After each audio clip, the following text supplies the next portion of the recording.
welcome to MEF Fireside Chat. And today we have a pleasure of talking with Stuart Wilson, CEO of Modica Group. Hello, Stuart. Hello, pleasure to be with you. Well, it's great to be with you here today. We're talking about something that hasn't reached MEF very often, which is New Zealand. Well, it's a famous country, especially given that there is a lot of cultural linkages to the English-speaking world. We talk about New Zealand a lot, but do we know about New Zealand a lot? Maybe not. So a great excuse to talk a bit more about you. First, maybe can you say a few words about Modica Group to introduce yourself? Yeah. So Modica Group is a New Zealand-based company operating globally. We provide a A2P messaging platform for mobile operators worldwide, based in New Zealand, which is, some people find it quite strange, but obviously, you know, there's a lot of technology coming out of Scandinavia and other small countries. Been around for 20 years, very early to the A2P messaging game. And growing globally. So how's life in New Zealand? Can you tell us a bit more about the mobile market in New Zealand? How would you describe being a Kiwi over there? So it's a market that's well removed from the rest of the world, but as you say, it's English speaking, it's first world, first country to have SPOS. Premium rate messaging started in early 2001, 2002. So sophisticated technically. The problem is a very small domestic market, which probably has an upside that it forces you to innovate very quickly. And because it's so small, everybody knows each other. So if you're trying to do a proof of concept or get things done quickly, we managed to not face too many legislative hurdles, and the government is happy to try new things. So we're reasonably innovative. It sounds like life in paradise right now, as you put it. It's life in expensive paradise. I mean, it's a fabulous country as you look at all the stats. You know, safest country in the world, least corruption. Good quality of life and education, but horrendously expensive. So, and we're saying about 4.5 to 5 million mobile users, is that correct? So yeah, that's correct. Yeah, it's sizable, but not huge market, which you might have its challenges itself. Yeah, it does, because there's strangely a large amount of competition in this market. Especially in the early days, you know, 50 mobile companies competing on innovation. So small marketplace and lots of competitors, which forces you to be lean and mean and reasonably innovative. Oh, exactly. And we've seen a lot of changes in the mobile operators. They're now, the names-wise at least, they're three main operators, correct? And yep. Vodafone kept his brand, but the other two are relatively more new. So you've got traditional telecom.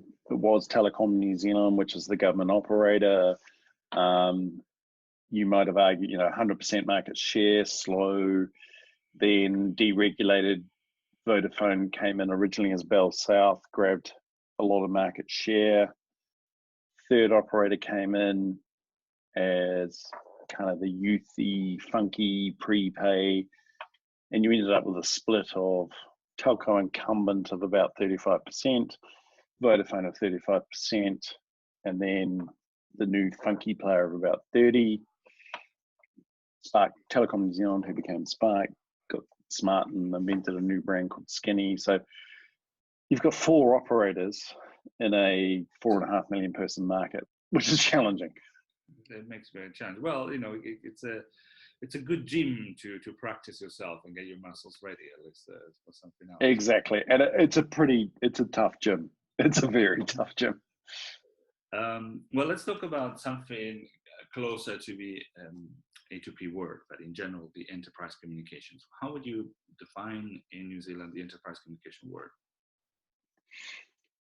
So very early on, probably partially because of our background, we were originally an ISP, internet service provider and enterprise. We were pushing security, marketing, communications to enterprise. But the market, as you know, globally was really around premium rate, ringtones, promotions, content. So we faced that in New Zealand, but to be honest, we missed that market. We were a little bit slow and stupid, I would say. What it did though is put us very strongly in the enterprise space. So we see two-factor security, customer comms, alerting, reduction of postal communications is very strong with the enterprise space. And it continues to grow. And as regulators clamp down on premium rate messaging and marketing messages, the enterprise space is probably gaining more and more strength. Mm-hmm. Are there major differences between, let's say, the large enterprises and the SME, the small medium, in terms of channels, usage, anything? So enterprise, I think you see more around security and customer service, and SME are probably more around marketing. And the difficulty in this market is the costs are horrendous. We're still paying probably 10 cents, let's say 8 cents US is your average SMS price because of, I would say, probably the carriers have monopolistic positions. So an SME, it's very difficult for them to access that, and then regulation makes it difficult to do marketing. So it's probably an enterprise-dominated marketplace. Okay. Well, let me ask you then about specifically, as you mentioned, the SMS A2P word. It's a great growth story right now, Yep. And so it's very positive, with some differences in the level of maturity in different markets. So how's New Zealand on the SMS A2P? It's gone through the similar cycles, a little bit of enterprise, then premium rate, then kind of regulation and customer service shutting down premium rate, security becoming a big driver. So right now, we would see most of it is really around finance, two-factor alerts, two-factor authentication alerts, customer service messaging, appointments, reminders, a really big growing trend in identity and payment. Media engagement, so mobile originated engagement with media outlets has declined. Partially, media outlets have declined, but the days of Big Brother and Dancing with the Stars and premium rate engagement have really declined. The other part is government. Government is quite large and government's growing. So the government in this country, security, communication with the population, real-time communications, health and safety, and on the agenda now is identity. And when you're in such a small country, it's useful how you can link identity and payment and government. So I think there's a big opportunity on the horizon to how do you create a really efficient digital economy, counterbalanced by privacy concerns. Privacy concerns. Let me ask that directly. In Europe, we have GDPR, the POPI Act in South Africa. Brazil has recently this summer or confirmed the new law on privacy. California, and we go on. What's happening in New Zealand? Are we seeing also a New Zealand GDPR and NZ GDPR? So for a long time, this country has been, because it's a small country and everybody knows everything, spam, unsolicited marketing, phishing. The government's been very strong on that, but the community's quite supported it. So, you know, some of the fines around spam and that sort of thing, you're talking $250,000 fine and 2 years in jail. So it's been a market that hasn't suffered from large scale spam. and GDPR really came on the horizon, and a lot of people, I think us included, thought we would be exempt from it. And then we discovered that, well, we have a lot of tourists in this country, we have a lot of European citizens, and New Zealand customers are talking to people in Europe. So we fell squarely under GDPR. So basically we had to fall in line with that framework. That was simple for us because we work in that kind of environment. And it's interesting for us because we've always, I would say we're the goody two shoes. You know, we've never grey routed, we've never spammed, we've never, you know, even our apps, you know, they're very onerous about unsubscribes and opt-outs. Whereas I think the industry has suffered a little bit from people that might have been a bit cavalier, and money making came ahead of the right thing. So partially we're probably goody two shoes, and partially that 2 years in jail didn't really appeal. Wherever it might be, even in paradise, jail doesn't sound very good, I guess. No, so we've always been reasonably cautious about how we do certain things. So can I ask you, you also run in 7726, is that correct? I was, is that yeah. learning. So we're very focused on, because we've always run a lot of government services. So we did own an internet service provider. We hosted the .gov.nz domain names. So we were always a private company, but proactively involved in government regulation and government services. So for a long time, we've run the public service that if people are getting spammed, they can send that message to 7726. That goes straight into the Department of Internal Affairs, who run the spam legislation, and they are very onerous on following up on every claim. So we run the consumer-based spam reporting service. Occasionally we've had clients that have spammed, and that's almost, it gets interesting because we're reporting ourselves for spamming. So we have a very close relationship with the government. We openly believe that, like, let's run a clean environment, let's protect the consumer, let's help the government run that service, which they find strange, and a number of international spectators find strange. So we're now moving to the next stage. We're implementing a short code registry. So we're saying, well, every short code or long number we run on our platform, that must have a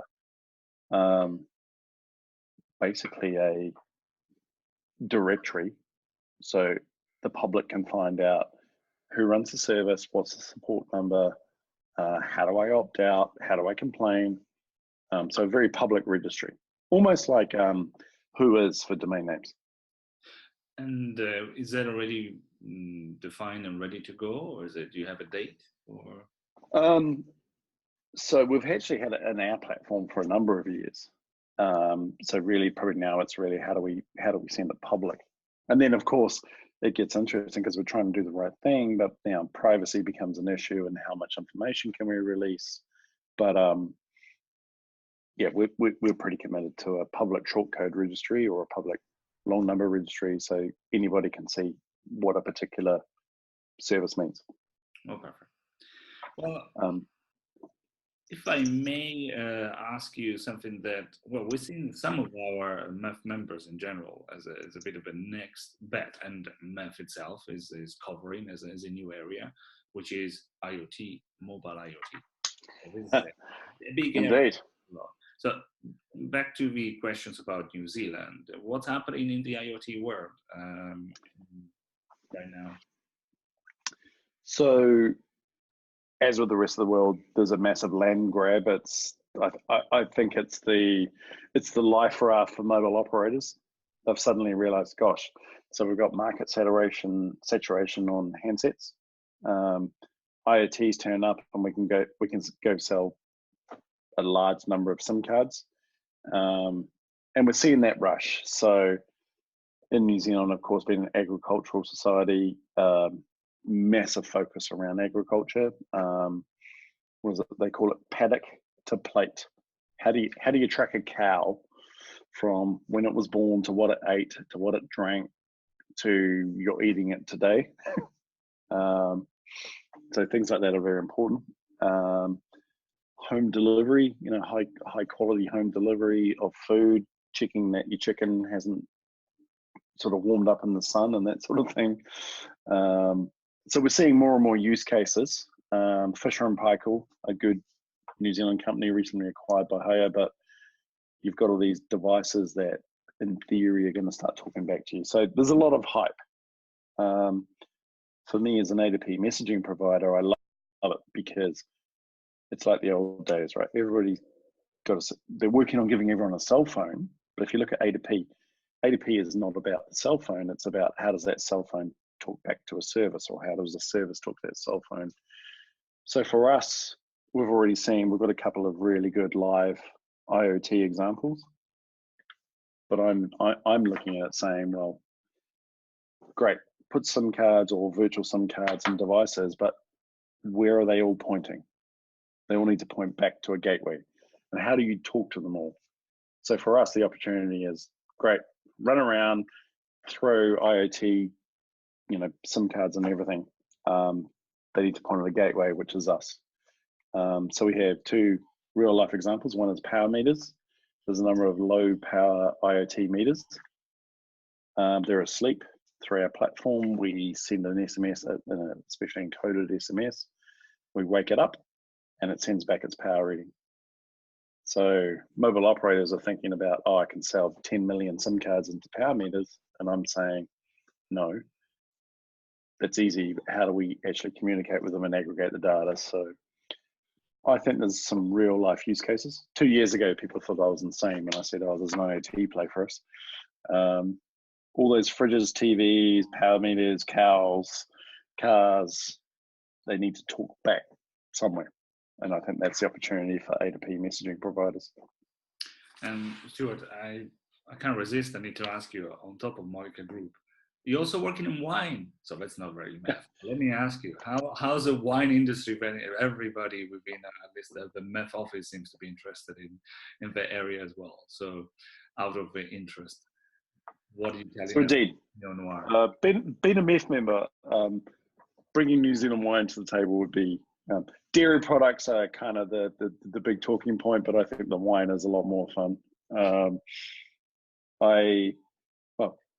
Working in tech and mobile, you definitely need a couple of vices, and I think good wine is one of those. Good friend of mine sort of stumbled into a vineyard and ended up with large amounts of wine and said, I don't know much about tech or marketing and all that kind of stuff, so could you help me out? So I was fortunate enough to end up getting involved in a vineyard down in Central Otago, and they're particularly good at Pinot Noir. New Zealand apparently makes good Sauvignon Blanc, and I can't stand it. Some of the southern Chardonnays are fabulous. The Pinot Gris are good. The Pinot Noir is awesome. After that, once you start getting into the heavier blends, we don't do so well. So I think you need a wine habit to be in mobile technology, especially when you're dealing with customers and operators. Without a wine habit, it's not much fun. Well, apology, I digressed a bit, but given your background and your positions both in technology and in wine, I had to ask. Yes, you need a wine habit. Well, anyway, so we've talked about quite a few things about New Zealand, from the very generic to the A2P market, to the history within spam and what's happening in IoT. So I couldn't, we've even covered wine. We've done a lot more. But let me ask you one more thing then, because I'm sure you have a crystal ball somewhere else in the office there. And what would you say that for you are the future trends that will affect this market? Right. So people will look back on this and decide I've been incredibly foolish or exceptionally inspirational. It depends on whether I got it right. Mobile payment has to come.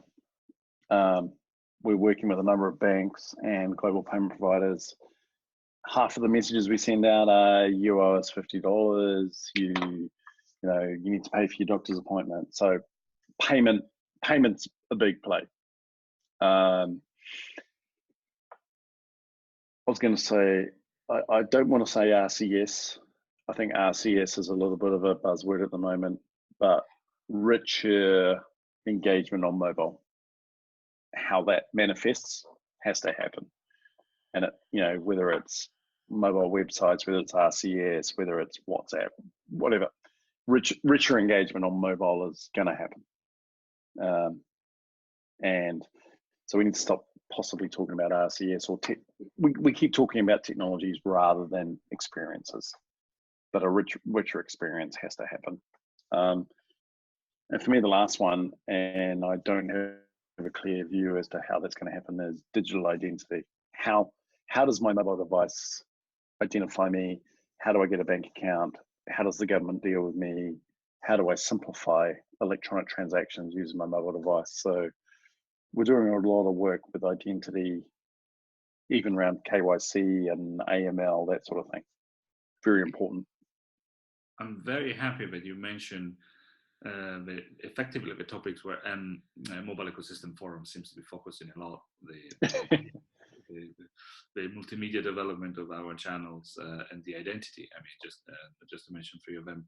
So, well, thank you as well for mentioning your crystal ball is very attuned with ours, at least. So well, it's obviously inspirational leadership at the MEF. It must have been. I should have saved that, obviously. Well, thank you. Before we'll leave, the very last question as well is moving from the market is what do you see coming next for Modica Group? What's your view of what would be the next phase of Modica? So we do have business as usual. What we're seeing is now the expansion into providing our platform into global operators. So we're seeing operators understand they need to be in the A2P game. That's always been the vestige of aggregators, and now mobile operators want to be there, and we see ourselves helping them do that. So that's business as usual, platform into aggregators, but then how do we pipeline in rapid innovation? Because I think, for me, mobile operators have the market, they have the sales forces, they have the enterprise customers, but they can't innovate. So how do we, for me, being selfish, put our cloud-based platform in there, help them generate revenue now, but how do we have this pipeline of innovation that helps them roll it out? So, we have a number of APIs, an operator can roll those out in a matter of hours, whereas if you're trying to get an SMTP connection to an operator, it will take months.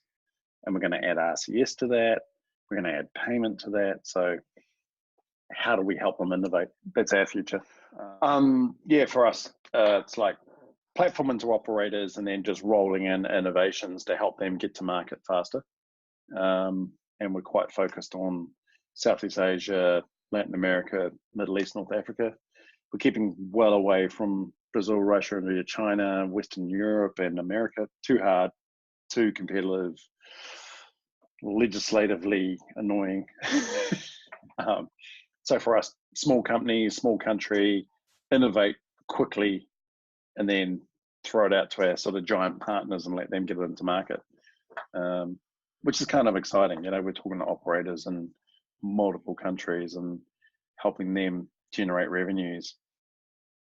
And that's where they're at right now. They're struggling to innovate. If we can be their innovation partners, that's our future. Well, great. Thank you. Thanks also for sharing about New Zealand and Modica Group today. Stuart, thank you. I hope we can follow up. We'll definitely check on your crystal ball in a while. We're all going happening as you promised. But from MEF is thank you for today, and we will follow up again on New Zealand, I'm sure, and again on Stuart in the next future. Thanks again, dear Stuart. Thank you so much. Bye-bye. Bye.